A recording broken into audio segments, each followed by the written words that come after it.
Yo, what's going on YouTube? It's your boy Pave the Way, Chris, and I'm back with another video. And today, the Pacers are 2 wins away from being NBA champions, man. Let's talk about it. This was a good game last night. Let's talk about some main key factors with the Pacers, right? One of them this is like a smaller one, but before I get into all of them, the Pacers were actually up going into half. And it's kind of like weird because I'm so used to them making comebacks and stuff. I just like, they were up going into half in this game. So it was just like, it was kind of weird. I don't know, bro, because game one, they made a comeback. Game two, they made a comeback. It's just like, wow. But all right, let's get into the actual main keys. That was kind of interesting to me. I was like, are they going to blow this lead or are they going to keep it? But like, let's talk about it. TJ McCollum, man, 5 steals. Those backdoor steals. I really feel like it was OKC being overly lazy. Like, they weren't even just being, like, just normal lazy. They were being overly lazy. Like, I mean, Alex Caruso passed on the inbound that. It just seemed like a bet. Come on, bro. You see him right there, and then he's getting, like, backdoor steals like that. I just feel like some of the steals were just based off of them being lazy. I mean, if they were just more aware, just start using awareness and actually, like, focus on the pass, focus on it's kind of just like, oh, they got a bucket, I'm deflated. Let me just like, it's a steal. And that was like a key factor for them. Like, the bench points, that's my next point. The Pacers scoring off the bench was amazing this game. They had, Mathurin, he had a great game, And that's the thing with the Pacers. They don't need their just one guy in Tyrese Haliburton or Miles Turner or Pascal Siakam or Nembhard or Neesmith. They don't need, like, it could be any one of them. It's just an all-around team where they don't need a superstar in order to win the game. And they had 2 good performances with Nembhard. I said Nembhard, Mathurin, and Tyrese Haliburton. You know what I'm saying? Those bench points were coming off great. Tyrese Haliburton stepped up this game. He was hearing all the naysayers, but he just needs to be more consistent. The thing about this, bro, Tyrese Haliburton's actually not really a bad basketball player. He just needs to play like this more consistently. You know what I'm saying? And I get some games you could be off missing shots, but just the aggression and, trying to get the field goals this game and still being a true point guard by getting 10 or 11 assists. I think it was 22, 9, and 11. Great game for him. Miles Turner in the fourth quarter, just great defense, locking up Chad Holmgren. He had 3 blocks in the fourth. He had 5 blocks for the overall game. The only negative with the Pacers with this game was Miles Turner shooting. It got to a point where I was getting real irritated seeing him shoot the basketball. Like, he would try to pull up a shot, and I'm just like, bro, do not shoot the basketball, please. Like, yeah, like, it was kind of, I felt the same way with Austin Reeves because I'm a Lakers fan, and I was seeing him shoot, and I was just seeing him miss. It was just like, please do not shoot the basketball. You're not making a shot. You know what I'm saying? Like, at least try to get something at the rim and try to build up. I don't know, bro, but, like, they keep shooting threes, mid-ranges, and, like, and it's not working, and you're still doing it.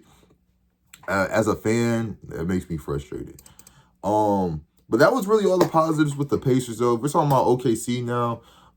Chet Holmgren had a great first quarter. He was carrying them in the first quarter. Had a terrible rest of the game. I think he ended up shooting, what was it like? It was something bad, bro. It was something bad. Let's look at this real quick. All right, I'm probably not going to be able to pull it up on time. But, yeah, his shooting percentage was just not good to end the game. Yeah, I'm probably not going to be able to pull it up. I'm wasting time. Should have already had this pulled up. My bad for anyone. Pacers. Okay. Anyway, yeah, 6. And it's crazy. It's crazy. I already knew this, but 6 for 15. 0 for 6 for 3. It's just terrible, bro. Terrible.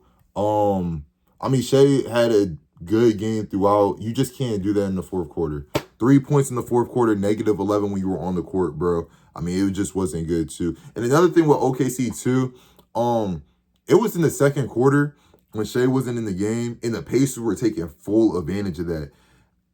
I'm sorry, Shea's going to just have to play extra minutes, bro, because for some reason, I don't know why. It might have just been this game, too, so I wouldn't, like, overcomplicate it, but it's just like, yeah, the Pacers shouldn't be going on that good of a run while SGA's out the game, but I feel it, though.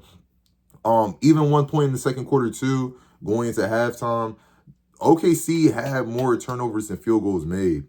At one point of the game, they had more turnovers than field goals made. And it's bad because they're the #1 ranked defense, and they had more turnovers are, my fault, the number one ranked, oh yeah, they are the number one ranked defense, but they had the most turnovers by a team in a playoff run. And for them to have more turnovers than the Pacers this game, it's not good. Not good at all.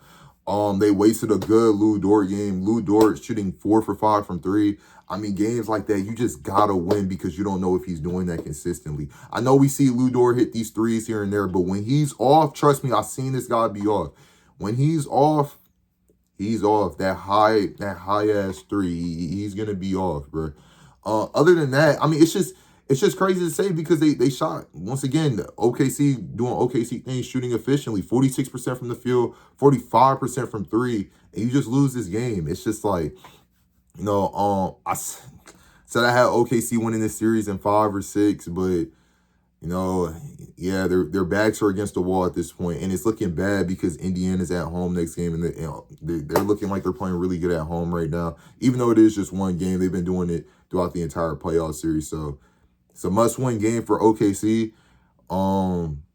This series might look like if OKC could, which I think they can, win 2 games. Yeah, this might go into 7.